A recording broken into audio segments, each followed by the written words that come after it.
What is up, everybody? Welcome back to another video. We're going to be talking about wisdom and the spirit of wisdom. What is wisdom in a 7-10-ish part series, starting with this video as the introduction to wisdom. You know, a lot of people ask for wisdom, hear about wisdom, want wisdom, but don't really know or know biblically what wisdom is.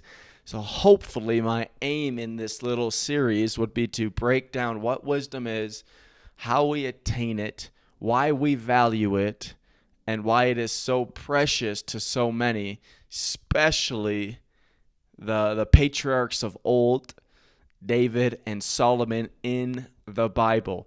Well, I'm thrilled. I'm so excited that you're here. I'm so excited to be talking about this. You know, I've been on the journey this past year of studying wisdom, searching for it, seeking it, crying out for it, asking for wisdom in my own life, asking God to make me wise.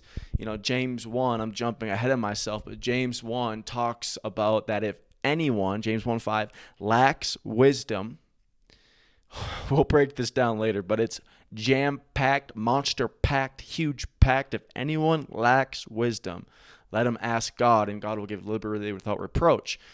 What I like to focus on there is anyone, me, you know, those who really lack wisdom, those who really don't have much to offer or much to give or much to go by. They say anyone. James says anyone who lacks wisdom, let him ask. So I'm jumping way ahead of myself. We'll get there in a couple episodes. But the first episode is just the introduction to wisdom. You know, it's something that I've studied it and I've looked at it just a little bit, just a weeny bit, and what I can share of the best definition of wisdom that I could come up with is simply wisdom is a spirit that imparts to you the knowledge of God in decision making.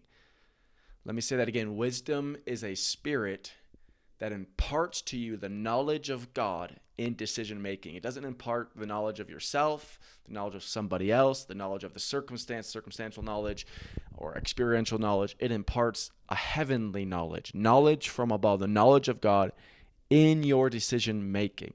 That is the clearest definition from the Bible. I get that out of Ephesians 1:17 and 18, and that's simply wisdom. Paul prays for the church of Ephesus that God would give them the spirit of wisdom in the knowledge of Him, who? The Father God, Almighty. They would have wisdom in the knowledge of God. And then verse 18, it says that the eyes of their understanding would be open, that they may know the hope of His calling, or in other words, His purposes,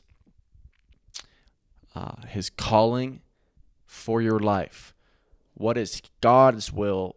What are His purposes for your life? Therefore, I get in decision making, because you can't do His purposes or will without your will and making decisions.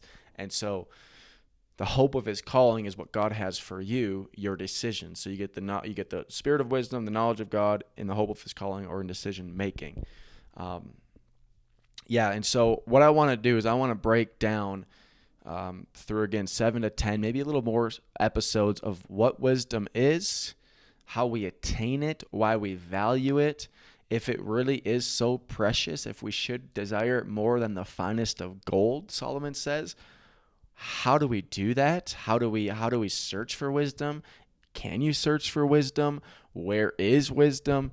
What do you get? What are the byproducts? What do you receive once you get wisdom? Just like if you're searching for a treasure, you obviously get the treasure. That's the reward. You get the gold, the jewels, the gems. You get all the shebang, the whole booty. If you're searching for wisdom, what is that plunder? What is that treasure at the end of it?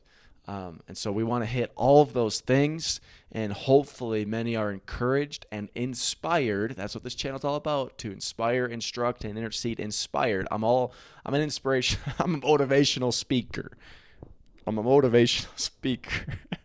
And so we want to inspire you to search for wisdom yourself. Ask God for wisdom, because again, James 1 says that if anyone, even you, ask for wisdom, He will give it to you. Bless you.